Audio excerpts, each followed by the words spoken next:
All right. Welcome, everyone, to the Planning Commission, January 26th, 2023. Before we get started, let's see. For online, we have Commissioner Mangan and Commissioner Schumacher is online for the time being. I think he's in transit. We have Raphael Brusso Berlin and Davis in the room tonight. TV that we're getting. I'm wondering if we're getting the TV volume. Where's the sound normally come through? It is. All right, I think that's what we're getting. Okay, well, let's see where it goes. Let me get to the PC. So before we get going this evening, I gotta get to the freaking... Sorry. Thank you. Nothing's called out for amendments. So we have an amended agenda, but nothing's in red on the agenda itself. So I don't know what's been amended. I am sharing screen. That's a good point. No, Is it just the health and equity and town plans presentation? Yeah. yes. Yeah, I think so this was amended from what we published in 7 days. So you didn't probably see it in any other form. Yeah, I think it's just the point being when we put amended, Yep. We got to put it in red, whatever was amended, so that we can tell going forward. Okay. We have no applications on the agenda this evening, so there is no need to swear in presenters for testimony.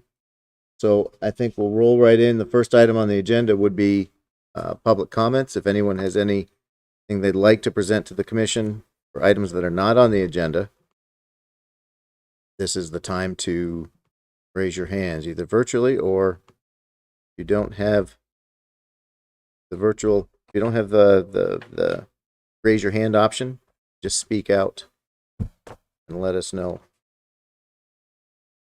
Not seeing anybody raising hands. Okay, so let's continue on to the capital presentation. Aaron? Welcome. It's your first time for us. Yes. Woo! Inherited this from Dennis.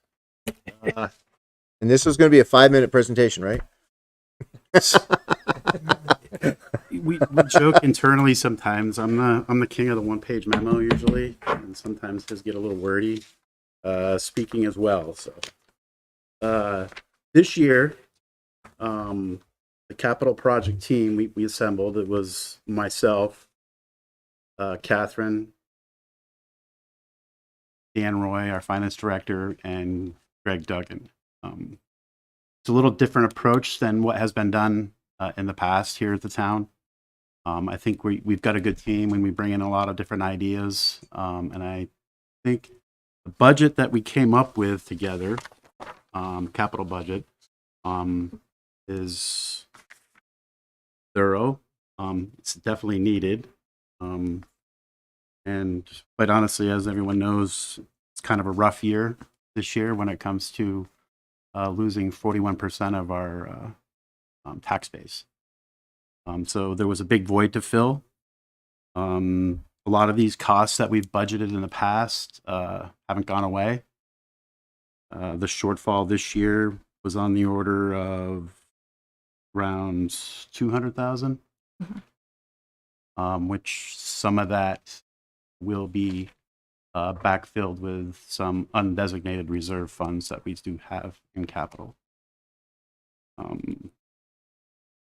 So with just the 2 cents collected this year, we'd be looking at taking in about the $322,000, which essentially meets the needs of maybe a couple of these line items in these projects. Specifically, I know in the memo here was outlined that's highway and stormwater constitute about $310,000 alone, which is just about all of that. So, if we want to, I don't know how you want to do this. I want to make this kind of informal. I want questions. as we go. We can go down on your page 2 of this memo that we gave to the select board. We could use this as a guide, or we can dig into the 11 by 17s, go down line by line.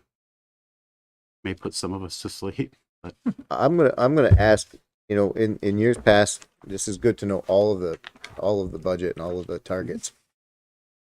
But frankly, from my perspective, I'm really more interested in the infrastructure projects that affect our planning initiatives, the applications that come in, and where are we overlapping? Mhm. You know, where we need to be aware of. You're going to be working on, you know, whether it's water, sewer, you know, roads, things like that. That's where I'm looking for more of a. I'm not as interested. I'm interested as a member of the town, but I'm not as concerned with the plan to replace a fire truck.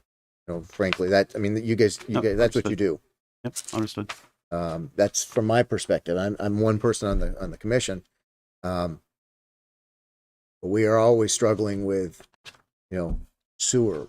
We're always struggling with the roads and where we put sidewalks in. What I mean, that those areas that directly intersect our planning initiatives are what I'm mostly interested in.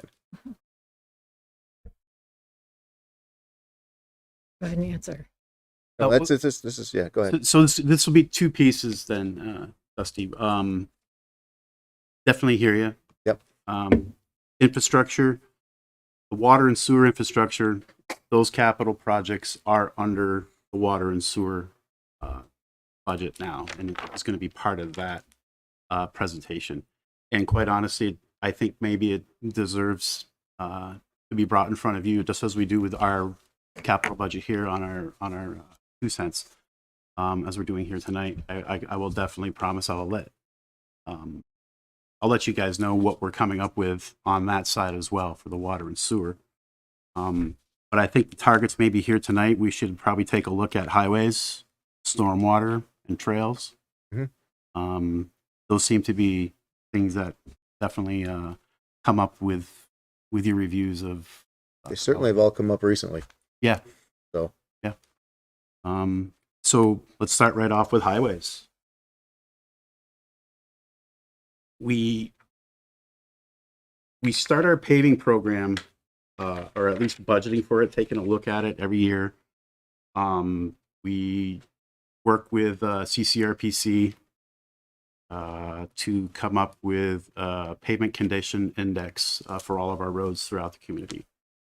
So then we can rank and rate each one of the road segments within the town. And that's how we base all of our paving annually each year.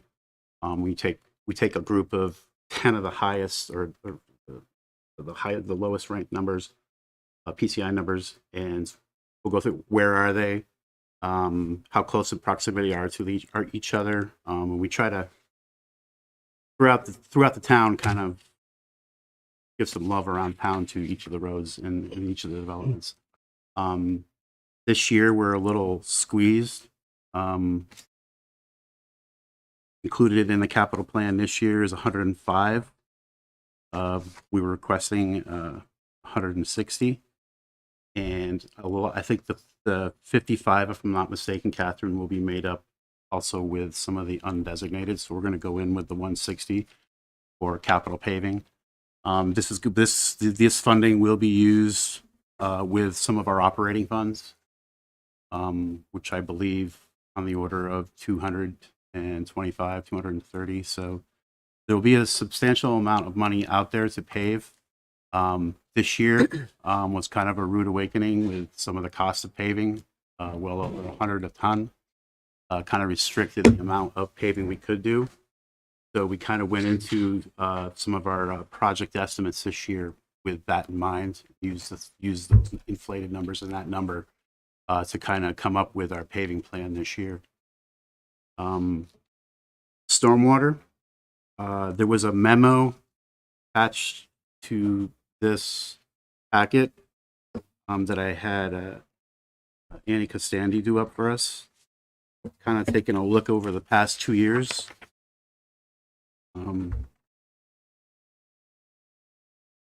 breaks are on the order of $400,000 for over the past 2 years. We can't continue on like that. There's a substantial amount of infrastructure out there, but honestly, some of it is reaching its useful life. We also have permitted requirements to meet the flow restoration plan and phosphorus removal. So just those projects themselves are identified in our capital plan. We just completed our last combined project with the village this year, the cul-de-sac project. That met some of the requirements for the flow restoration plan. We have one more project to complete, which is a stormwater retrofit over at the LDS church. That project will I would probably go to construction in fiscal year 25. That's a substantial project. That's on the order of a couple $1 million total project cost for that. So that's going to be a big hit. And like I said, if you look in the stormwater section here, there is nothing in there for upgrade and or repairs of existing infrastructure, which is going to be the big hit in the future. We have budgeted for it, maintenance of some of these for stormwater repairs. We had to take from some of our road reconstruction projects to kind of fill this. It's you're robbing Peter to pay Paul, if you will. But you got to start from what's underneath the road first and start getting that in order before you can start reconstructing what's on the top. So that's kind of our logic behind concentrating and moving some of our funds, operating funds anyways, within our operating budget to that. But in our capital, we do not have any funding for those projects. Aaron, I have a question. Oh, Somebody, go ahead. yeah, I just have a question, because I've been going to the select board meetings too, and I've kind of researched this, because I live on Hillside, and I know there's so many thousands of dollars you have to deal with Greenbrier and the whole slip lining piping, and there's a sinkhole at the bottom of Sand Hill. Do you think we need to increase our, the capital tax to 3.5%? Because we need to deal with these projects, and everybody that lives here is going to demand that we have that money for when these things pop up, all the existing homes and businesses, and so that you don't have to take money out of the operating fund. Because if you're already $200,000 shy and you're moving money from pay Peter to pay Paul, like Kendall said at the select board, he deals with Richmond, the water system there, that it's better to have the money. And the 2 cent is not gonna fly. Staff is recommending Oh, okay. that 3.5% increase, and Yeah. it is up to the select board to To determine decide. if that's what they want to. I mean, how do you feel? recommend. I want to know what you think. I think the 3.5 cents, and I'm going to say this as a team because the team agrees. We all agree that 3.5 cents is the number, and that basically brings us back up to what we had prior to the village and the town separating. And my And that's at a minimum. That's what we would recommend. Okay, that's a minimum, not 3.2. But ultimately, it's a decision. Yeah. And then the public And the at voting. Yeah, they're Oh, going no, to wait, they don't vote on that. They don't I'm sorry. vote. They vote on the regular budget. They don't vote. Oh, on good. Okay. Tom? So Aaron, has anybody given thought to the vegetation that we put in projects that would reduce phosphorus load and save money? Project. You mean some of our Like- development projects? that Yeah, like come across? guidelines for landscaping and vegetation and new projects that would help reduce the phosphorus load in the future. Yeah. Great idea. I think it's something we could coordinate and work with Annie on. any with, but they also need to be maintained. We have hard enough time finding bodies to put them in our sidewalk plows.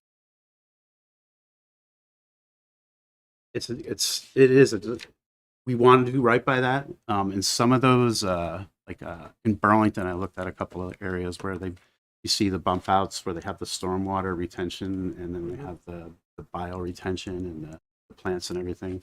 I'm curious. I would definitely entertain it. Yeah, and not so much public landscaping, but also landscaping that's part of projects that come before. Tom, are you like talking about maybe coming up with a different landscaping guidelines that would be more? Yeah, I mean, it seems like we're out of money and we're spending a lot of money in phosphorus and maybe this. This might be something to. Yeah. I mean, we have landscaping like reference material, so I don't know that we have any specific guidelines, and maybe this is. Well, I would think that if a new development triggers a stormwater permit, they got to meet the TMDL for phosphorus and a bunch of other stuff. So it's kind of being handled. Built in. It's built in from the state level, right? Because they can't exceed that TMDL. I mean, most of what I'm seeing on Aaron's memo are stormwater systems that associations aren't responsible for, that the town has, and the town has to. I mean, I still think it's a great idea, but in theory, if we go over that 1 acre of impervious and trigger a state stormwater permit, it's getting caught there, in theory. Are there things though that the planning commission could do, or the zoning regulations could do, that could even improve, like to make it better? So instead of just meeting the bare minimum without, again, making it too burdensome. Of course. So maybe even that's something we could. and I think, tell me if I'm wrong, what you're also getting at is some of the smaller developments that come in that aren't necessarily going to have any public infrastructure. It's a great idea to try to incorporate some of those. It's not only, you're not only doing your part, but it's also education. You're educating the public as well. And some of the There is a need. and some of the smaller ones, your question about maintenance would be on the property owner, not on the town. So if we could come up with maybe some design standards for the purpose of, basically everything is a stormwater retention mechanism. Yeah, it seems like people would be willing to do their part. Can I just spoke incorrectly about what I said about the voting on the capital budget. So the public does not vote on the capital budget, but if there was an increase in the tax rate for the capital budget. For the capital tax, there would be a vote. There would be a vote on Yes. that. Yes. So, but not the budget itself. It would be the increase. Just the capital. So, Aaron, with regards to what you've spoken with us, the highways and so forth, are there areas or opportunities that you see where we could, I hesitate to say help, but are there areas where we could work better with Public Works to facilitate staging for Project X or Project Y? Are there ways that we can work better with Public Works to meet some of the goals and the needs that we have out there? I think we can. Yes. Loaded question. Yeah. The zoning regs need to basically incorporate the town specifications and vice versa. They're one and the same. The zoning regs are more on the design side and the mile high, and let's find out what we're going to do and put pen to paper. Whereas the public works specs are more, let's build this thing. With that, I think we're going to be updating our specifications this coming year. I have spoken with Catherine. I think it's warranted that we offer up any opportunity to make sure that these two documents mesh. Moving forward, that's very important. And I think that would solve a lot of our problems when it comes to inadequate infrastructure that may be constructed that we have to take over, and then in 10 years we have issues. I think that's the best way to attack that. So Do you think we need to update our zoning regulations so that that would happen, so that you two can coordinate and you're on the same page? Because this is from my husband, who never goes to any meeting. He wants me to put in his 2 cents. Is he believes that we should be taking care of and maintaining what we already have before we go building a $35,000 building somewhere. So my husband's point is, he runs on Allen Martin Drive, almost got hit twice because the sidewalks are never plowed, but it's not the plowing. It's even during the summer at night when he's running, when they built that sidewalk along Allen Martin, they did it over, they cut the trees and just slapped the pavement on. And trees are growing up through it. There's trees everywhere. It doesn't make sense. He cringes that we moved here, that there's 3 blinking lights along Allen Martin. It's not pedestrian. We just put $53,000 into our house this year. People put money into their homes along all those houses along Allen Martin, the developments, and we want these services. And this is coming from my husband. He's like, do something with what we have now before we plan, even though that's our job, on building new stuff and adding more things. So that's his 2 cents. I don't know what you think about that, but if this 3.5% will help, at least get all that fixed. the 3.5 cents will help the town and the other town departments and that have items in the capital plan maintain. Great. He'll be happy. It's an attempt. Thank you. Okay. I would even offer as a commentary to Catherine and Aaron both that you just said 2 documents. If there's redundancy, let's remove it. We've talked about that. If we don't need 2 documents, let's not have 2 documents. I mean, we when the point in time the question was put to us, we I forget the right term, but abdicated the right to review stormwater and septic to the state. Tough. Could it be something as simple as that with regards to public works specs, to actually call them out and walk away from?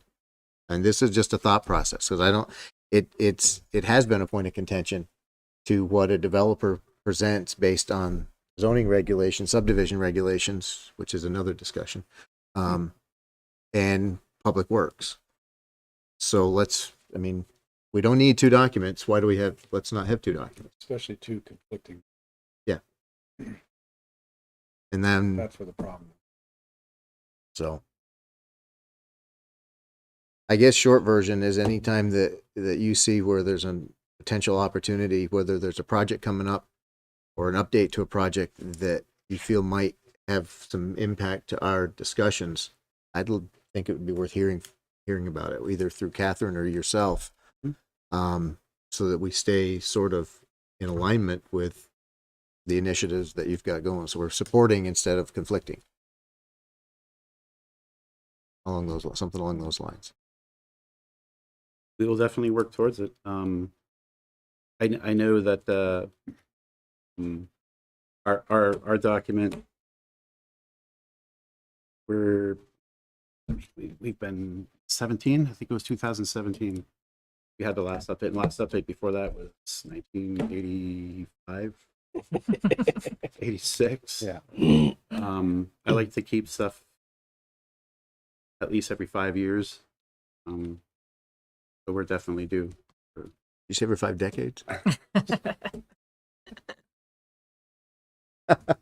A lot of stuff has changed, and I think it's great what you two are doing. I think it's great. So is there anything else, Aaron, that you want to call out to us that, I mean, we focus, I mean, I was one that called it out, but is there anything else that other commissioners, John, do anything that you, I mean, I do have a question. I'm trying to peruse the document because I didn't do my homework very well, but I'm curious, where are we at with the improvements that we were talking about for water for the ETC next? project. Did I miss any of that? I'm just curious how the funding is going. I couldn't find it in here. So in the future and moving forward, water and sewer capital projects are out of this document. Okay. And they will be on their own in the water and sewer budget. Okay. But as for an update on that project, we have all the easements. Still waiting for paperwork, a couple mortgage discharges from a couple of residents. Once we get all those, we're kind of out of right away. We will likely go to construction probably summer of 2024. The project is there. It's ready, almost ready to. So you've pulled it out of this. Does that change where the funding comes from, or is it just that it's in its own bucket, but the funding's the same? Yeah, this funding comes out of the 2 cents. Yep. Whereas all the capital funding for water and sewer come from fees and some of the system stabilization funds that we take out of each of the water and sewer every year to place in the capital for updates and upgrades to our system. Thanks. Mr. Mangan. I don't have anything additional to add or comment. I have one just additional thought, and this is something that, as a team of staff who's been working on the capital budget, we're continuing to work on it. We want to keep working on it on a regular basis throughout the year. So it's not just a budget for this year, but it's a capital plan of 5 years. And so we want to be thinking more than I think we have in the past about what is the plan for replacement of whether it's vehicles or maintenance of paths or new construction of paths or roads. And so that's great. I really want to put more thoughtful thought into it, but then thoughtful growth and thoughtful reconstruction and development. And one of the things that I see as a planning commission role in that is in our town plan, which we're talking about some a little bit later. But I think the town plan is a place where you can paint a vision for like, hey, we're a growing town. We need this. And we can, it's more of a vision for it versus just it's in this, paperwork here that we're asking for it for a reason because our town needs it and people have said they want it. Good. Okay. Anything else for Aaron? Can we let him jump? Let him off easy. You're doing a great, Anybody in you're the doing a great job. to- in the chat, is anything going on in the chat? That'll I was looking for No, the chat's clear. drained. We have a few people in the audience, but I It don't. says two, but it was Sharon who had said something earlier. She said she couldn't hear, but then she could hear. Okay, I got to say something, if that's okay. Is it true that Heather and Cypress roads, those two roads, the pipe repair, stormwater repair, cost $241,000, just those two? Mm-hmm. I mean, and then you've got our hill, I'm on Hillside, and the green, everything on this last page at 400,000, it's like, oh my God. Mm-hmm. It's a lot of roads, it's a lot of work, It's a lot of money. a lot of money. Okay. Thank you. Yes. Thank you. Thank you, Aaron. We'll see more of each other, I'm sure. Good. Appreciate it. Good night. Night. thanks. Okay, next on our That's high intensity agenda this evening, we have a discussion on the town plan for 2024, and are we going to have Amanda she's up first? She is up first. Go ahead and introduce. Okay. So we have Amanda Brioche. I'm not sure I said your name correctly. Yeah, no problem. freshly, like freshly picked peaches or freshly baked cookies, whatever whatever works. Now I'm Have dinner hungry. tonight. I'm kind of hungry. So apologize for that. But Amanda had reached out to staff in the fall to see if we might consider in our town plan update, including some information about health and equity in town plans. And they've been doing work through or with other towns throughout the state on that. I know when I was just in Jericho, they helped us with adding a chapter. And so we thought it'd be a great idea for her to come and just share what they're thinking, as well as maybe getting some feedback of how you all might want to do this if you want to do it, and what there's different ways that we could incorporate this information into the plan. So, Amanda, Welcome. All right. And can you all hear me all right? Yes. Fabulous. How would we like to make the PowerPoint work? Catherine, can folks see it in front of them? Do you want me to share my screen? What would be the best way to do that? why don't you share your screen? I mean, I can, but you can then be in control of it, unless if it'd be easier for me to do it for you. No, I think that'll work just fine. I'll go ahead and. So we have a big screen in the room Okay, great. looking at. The only problem is all the audience members can't see it. Oh yeah. There's nobody else in the room. Good out. Oh, all the mini audience members. Okay, share screen. Get set up here.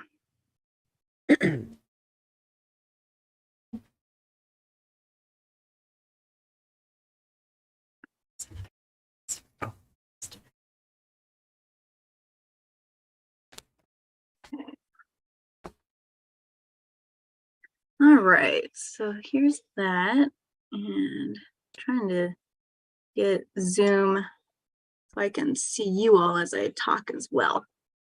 All right.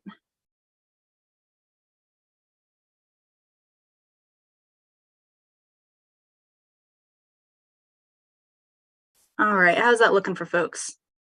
Great. All right, so I'm Amanda Freshley. I work as a healthy community specialist with the Vermont Department of Health, and I work in the Burlington Office of Local Health. So in our office, we serve Chittenden County, and I work with municipalities on healthy communities. So looking at what our health outcomes are, and then thinking about the root causes of some of the diseases that we're seeing, and thinking about the ways that our built environment can impact health and improve health and wellness for everyone who lives in our communities. So I was invited here today to talk a little bit about how health and equity can be integrated into a town plan, and how that can have a positive impact on health and well-being. So I thought I'd start with a little bit of history on planning in the United States. You all might already be familiar with this, but I find it really fascinating. Planning started, it originated with a public health focus. So in a time of industrialization and urbanization, folks started focusing on ways that we can reduce congestion and improve public health and support social reforms that influence housing and sanitation, because we were seeing infectious disease start to spread. And so it started with this public health focus, but then it kind of diverged, and planning ended up focusing more on like land use and development, whereas public health took on the main role of focusing on health and safety. And so now we're seeing them kind of converge again and start to collaborate in a more specific way, as we not only address infectious disease like we have in the past, but also thinking about how our built environment influences chronic disease. So we'll kind of walk through the overview of the concepts of healthy community design, health equity, and then I'll talk more about more specifically about how those could be integrated into a town plan. And I'll also touch a little bit more on some of the other ways that we can work with municipalities, so that when folks are in the more implementation phase of a town plan and you're working on more specific projects or policies or programming, how we can work with folks to also ensure that health and equity are a part of the considerations for those more implementation level processes. All right. Oh, I also wanted to thank everyone for being flexible. I was originally going to come in person today to see you all, but right when I live out in New Haven, so right when I was getting ready to head out, that system passed through. I was like, oh, I'm going to end up being on the road for probably an hour and a half if I leave now. So thank you for your flexibility and letting me join remotely today. I appreciate that. All right. So I know you all have been having community meetings and conversations about, what folks want to see in the community through the town plan. What are the elements that are important to folks when they think about their ideal community? And I would hazard a guess that some of these topics probably come up. The elements that make up a healthy, equitable community are things that make folks feel connected and safe in the places that they're living. So things like parks and rec and community spaces, safe, stable, affordable housing, access to healthy foods.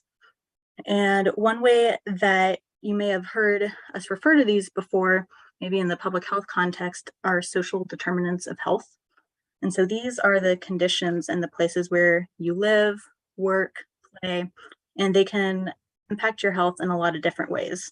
In other words, these are the non-medical factors that can influence health and well-being, and they're usually outside of individual control. So they include factors like the neighborhood that you live in, how safe the housing is, what the water quality and air quality is like, experiences with racism and discrimination, and access to all sorts of things in the community like healthcare, education, and healthy foods. So healthy community design links these public health themes like physical activity, public safety, healthy food access to some of the more traditional planning concepts like land use or transportation. And some of the ways that municipalities can work with folks to work on these elements of healthy communities include things like supporting pedestrians and bicyclists, increasing accessibility of rec trails, promoting healthy food availability and affordability, or enacting policies that address substance misuse prevention and support recovery. And another important thing to consider when we're looking at different plans and policies is the impact of health equity. So when we're looking at social determinants of health, they're often due to long-standing policies and systems. And because of things, for example, like an environmental policy or a zoning law, some neighborhoods in the US have more air pollution than others. And if you live in one of these neighborhoods, because it's where you could afford to live, then you may be more likely to have a breathing problem like asthma. And you wouldn't have any control over the unhealthy air that you're breathing in every day, but it does have it can have a noticeable effect on your lung health. And that's one of the things that makes it a social determinant of health. So it's important to take into account who in our community are facing extra barriers to health, and how can we remove these barriers, but also actively address and try to reverse some of those historic injustices that we're seeing through taking this into account with our new plans, policies, programming, and really try to saturate our communities with healthy opportunities that are easily accessible for everybody. And the key is that health equity exists when all people have the same chance to be healthy. And so to achieve health equity, we focus attention on areas and populations that are facing extra barriers to health. such as folks who are experiencing gender discrimination, racism, or like class oppression.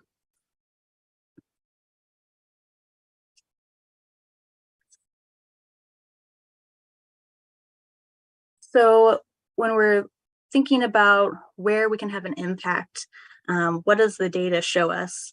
In Vermont, we know that 3 behaviors, no physical activity, poor diet, and tobacco use lead to 4 main diseases: cancer, heart disease and stroke, type 2 diabetes, and lung disease, that result in 50% of the deaths in Vermont. So these 3 behaviors have a pretty big impact on some of those downstream health outcomes that we're seeing. And so the question and the work we do becomes, okay, so what are influencing those behaviors? What can we do to create environments that support physical activity, increase or improve diets, and decrease tobacco use? And this is where planning plays a really important role. I really think of planners as public health professionals. According to the CDC and the World Health Organization, our surrounding environments, our built environments, and the health behaviors that are influenced by our built environments account for 50% or 70% of what we're seeing in our health and well-being. And the other 30% of what we're seeing for health outcomes is due to genetics and access to healthcare. So that's a pretty big area where we can have an impact on these downstream health outcomes by thinking through the best ways to support health and well-being in the built environment space. And there are some concrete actions that towns can take to support these healthy behaviors, and we'll get to some more specific examples later on.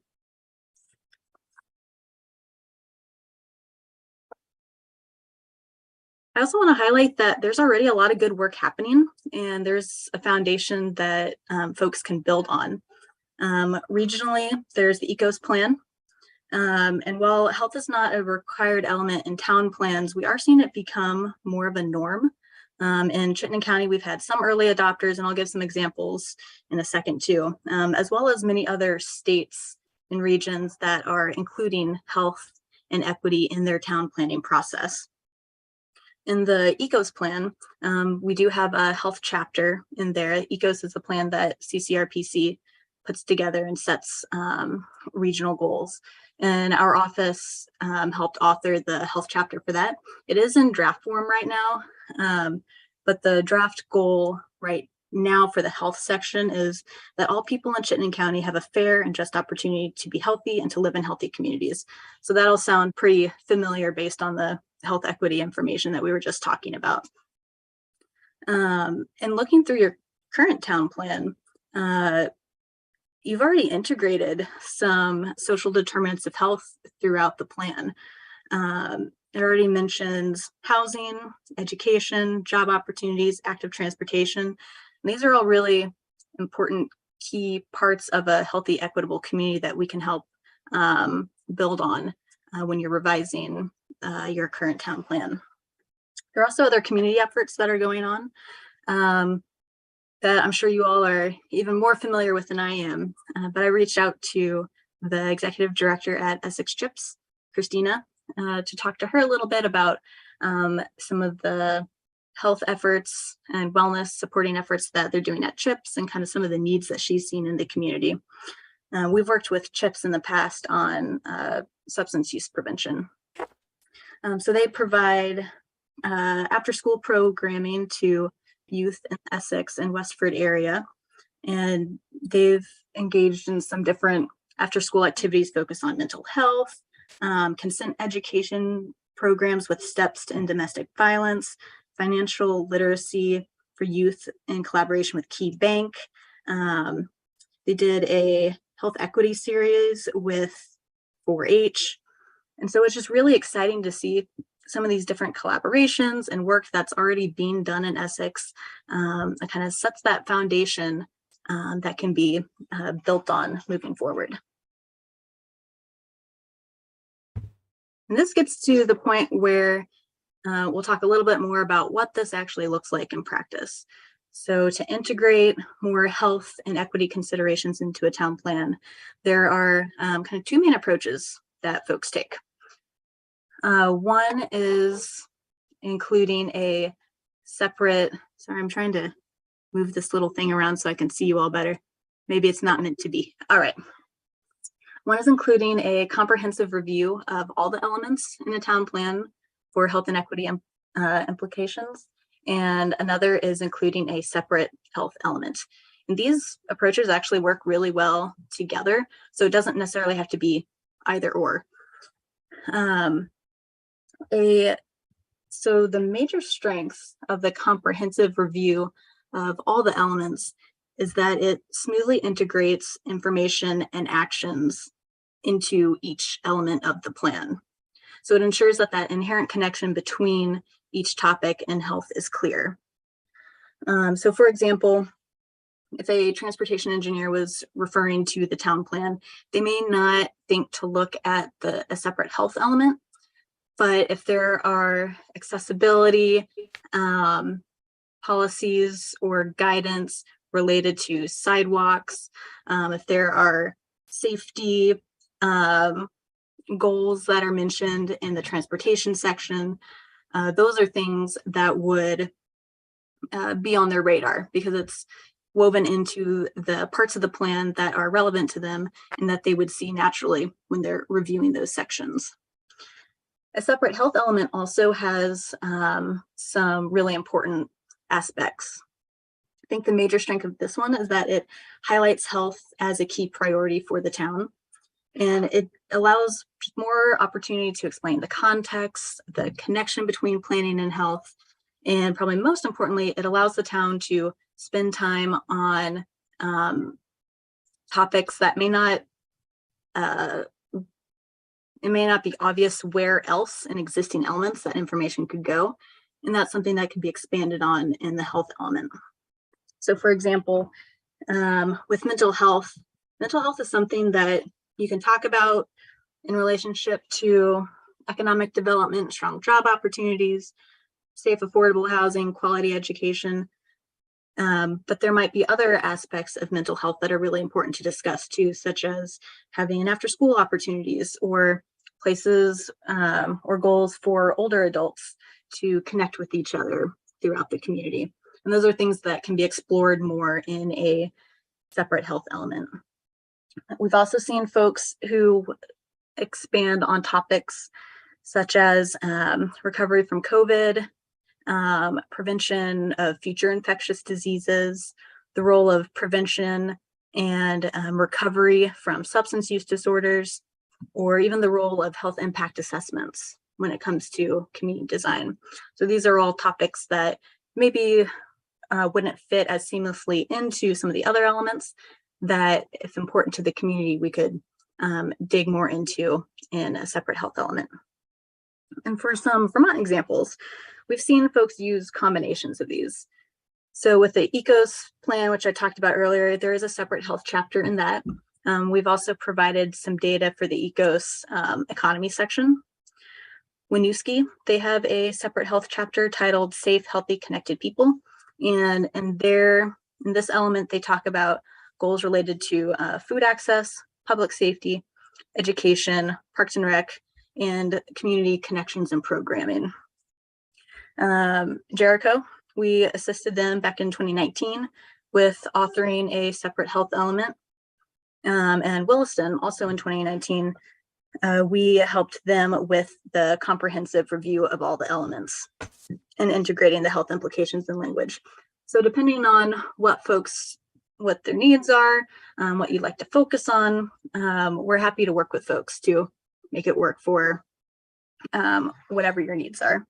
And in the next couple slides, I'll talk a little bit more specifically about examples of health and traditional planning topics, how they align, how they could be expanded on, and where a separate health element could come in. I watched a news story a couple days ago about one of the meetings that you all hosted, the community conversations about the town plan. And it sounded like folks were interested in housing, economy, rec trails. Those were like some of the topics that had come up. So in the next slides where we're talking about examples, those are the areas that I'll focus on. And it looks like I'm at 18 minutes right now. So what time, just want to ask, what time should I wrap up the presentation part of it? How long do you anticipate going at this point? What would you like? I could probably fill another 10 minutes, but I also want to be respectful of your time, and I can, you know, I can book through it to finish in 5 instead. Well, let's do 5, and then we can have some time for some questions. Okay, sounds good. All right. So with housing and health, this is a conversation topic that comes up, I think, in every community meeting that I've sat in on. We know that the housing crisis is a priority. You hear about it in the news. It's reflected in our data. And so in looking at town plans and the sections on health, we can look at it through that lens of what are some of the areas that are impacted for health. One, of course, is affordability, economic development, job access. Those are all some of those social determinants of health that we talked about at the beginning that can have an impact on folks' health and well-being. Accessibility is also huge. Depending on where your house is located, that determines what kind of food you have access to. Green space, are you 10 minutes walk from a park? Do you have safe sidewalks? I heard folks talking about that earlier. Can you go for a run at night and feel safe? So those are highly impacted by the type of affordable housing that's available. And the quality, affordable, convenient housing can really impact health outcomes by encouraging physical activity, providing a place to live that has clean air, can increase access to healthy foods, can boost mental health and connections with neighbors. And it has strong implications for what social networks you end up developing. So that like social cohesiveness and data that we have at the, we have oodles of data at the health department. And so we do have some information on housing insecurity rates. I think I'll skip over some of the specific data right now. That's something I'm happy to come back and present on. But in the effort of getting through this a little quicker, I think I'll move over that. We also have example policies that can be integrated into housing sections. In the resources that I provided for folks, we have, there are a couple different toolkits. One was put together by the Vermont Department of Health, and it has different model language that can be integrated into town plans, and it's organized by more traditional elements of a town plan.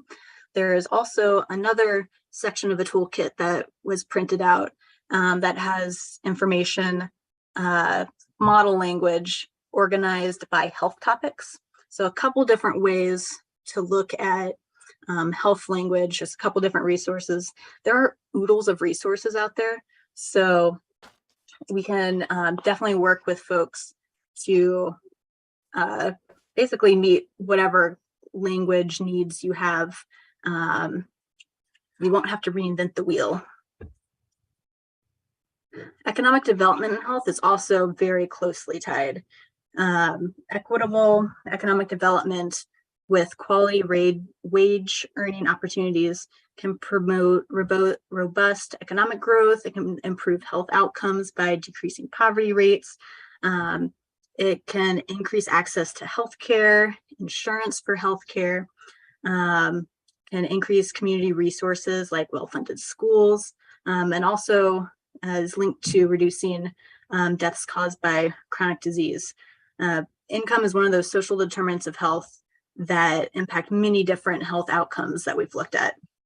According to our data, we can see that folks who have low socioeconomic status experience just higher rates of depression, chronic disease, and they also generally report experiencing poor health in general. Right.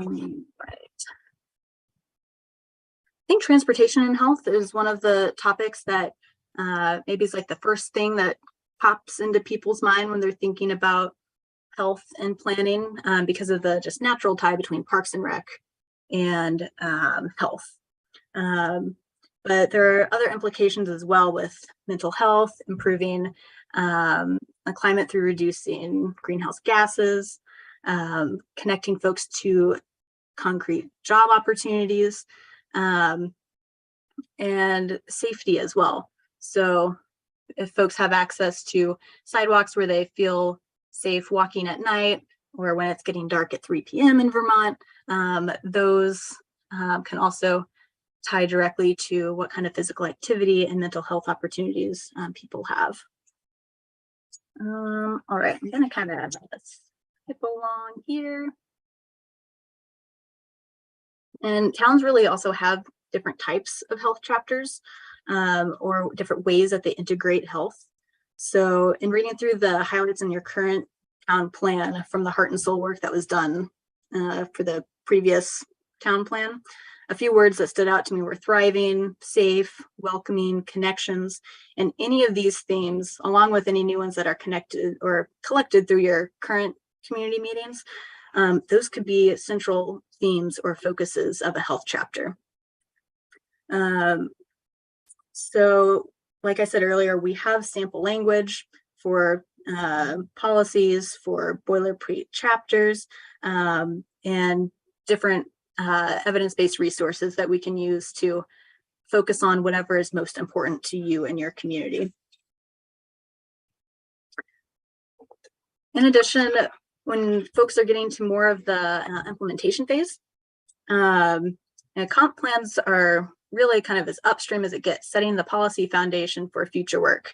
And as folks get into more specific programs or policies, the health department is also here to assist with those and think through how health and equity are being considered.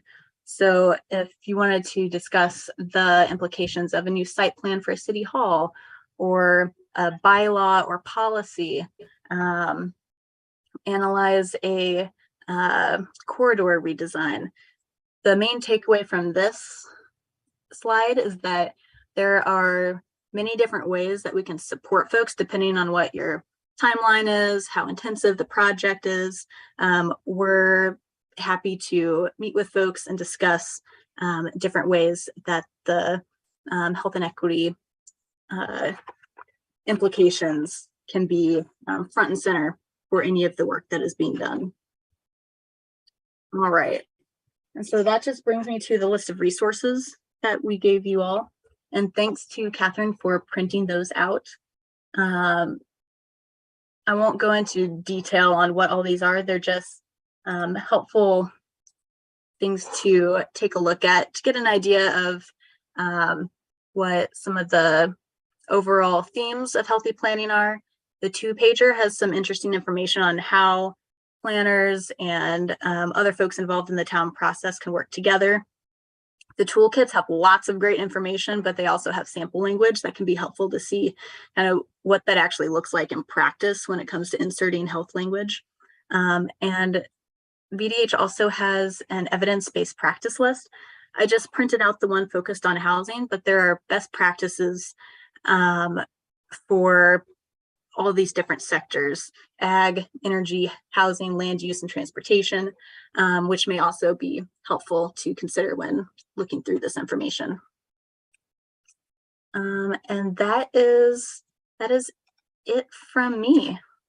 So I'll pause there for questions and conversation. Thank you. Anyone have questions or comments? Catherine, do you, I mean, obviously you brought Amanda to us. Do you have thoughts on how we might utilize, or there are opportunities that you see for leveraging some of the resources she's made available? Yeah, so I haven't taken a look at this stuff yet that she handed out, and it looks like there's some great ways to, things that we can look at that could provide us some language, provide us some, get her thinking a little, or moving a little bit more. Mhm. But I love the idea of being really purposeful in our new town plan of putting this language in. So I wouldn't necessarily, in my mind, see it as a whole new chapter, but just integrating it into all the different areas that we already discuss. And we're working on distilling and organizing the feedback that we heard in our meetings that we had with the public. And so I think we are hearing some of this stuff from the public. So there's an interest in it. You know, I would love to pick Amanda's brain a little bit more too, and you know how to latch onto what we're hearing and how to apply it, where to apply it, and you know something that I don't know how much it would be for the town plan working group, or is it staff behind the scenes, combination of both. And at some point, the planning commission, you're going to be more involved in it too.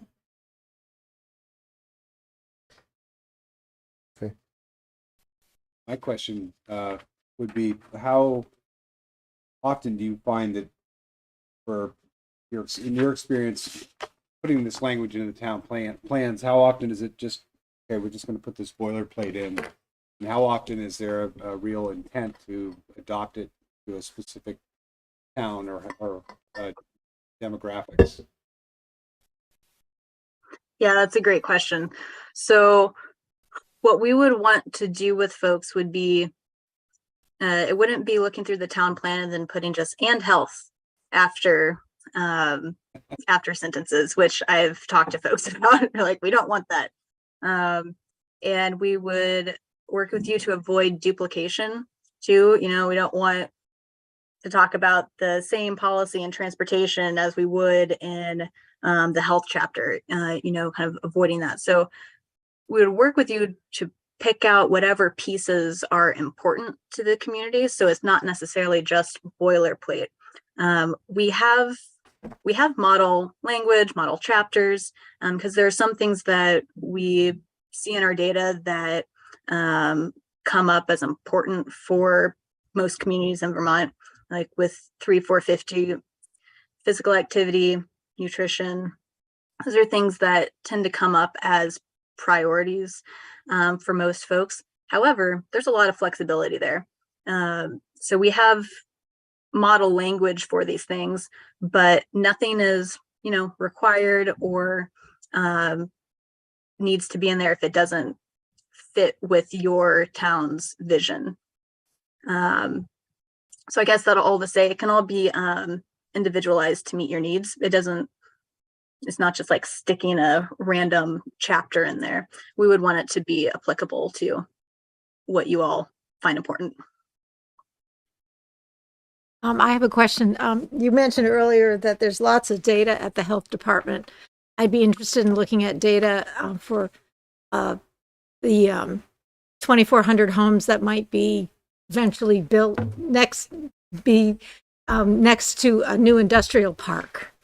I'd like to see data on that. And what do I do? Just go to the health department, and I'd like to see that data.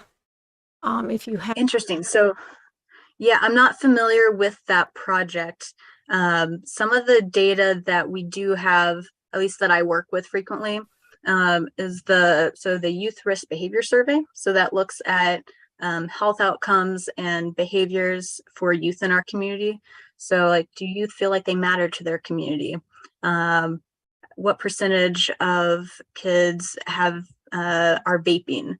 So we have some of those data points, and same with adults. We have another data set that we work with frequently focused on adult health and well-being. That specific with cancer, stage 4 cancer patients, you know, lung cancer, go figure. So I just am curious because our town's going to grow, and yeah, to, you know, that equity you were talking about, you know, equity. I think a lot of people that I've spoken to want human scale development more than big industry development. That's the feedback I'm getting. But yeah, and that's what I mean. And if there is what I was hearing you say too, is there's a specific project, it sounds like, where they're going to build a bunch of homes in a location. You're concerned about the health implications of where it's located. Yes. That's actually a good example of a type of project that we could discuss with the planning commission or whoever is in charge of that to look more deeply at the health implications of that. So that would include seeking out maybe additional data or information about what's going on there. So if that's something you are interested in, Yeah. please reach out so we can talk more about that. Okay, thanks.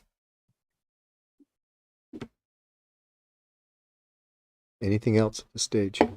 I have a comment. I noticed some of the language or suggested language was allow farmers markets in unused public spaces. And I don't know if we have any unused public spaces, but I'll just relate my experience from Korea is that there would be farmers markets weekly or bi-weekly in apartment building parking lots. They would set up in the afternoon, they'd run into the evening.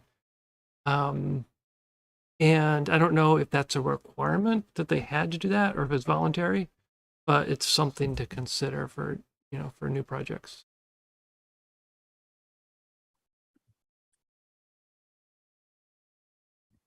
I will say that one going through this draft language, I got to say there's a couple red flags that pop up for me with this proposed language that to me start to cross over a line that I don't think we should be crossing. One is the encourage the healthy eating habits and healthy eating messages, and the other is the avoid the concentration of unhealthy food providers within neighborhoods.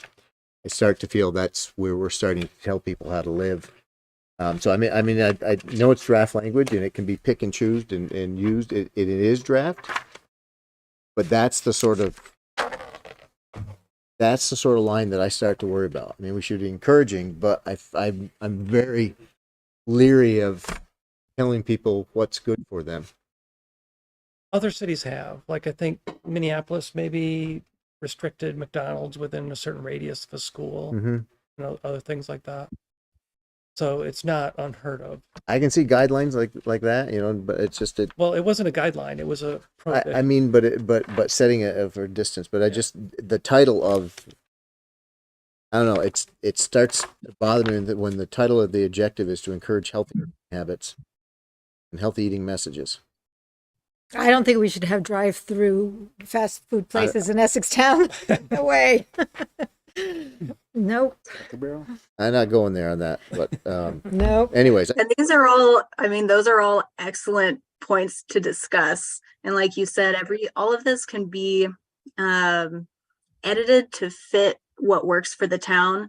The overall goal is to just ensure that everyone has equal access to healthy opportunities, saturate the community with those healthy opportunities. So, depending on what folks are ready for, what they're comfortable with, there are different, levels of language that can go into that.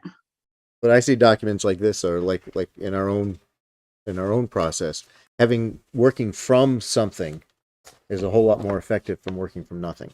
So we have something we can assess if we choose to go and look at this and try to incorporate. We can assess this, and is this right? Is this right now? Is it right later? Is it whatever? But it's a whole lot easier and more effective in my mind to work from a document like this than just trying to come up with it out of the air.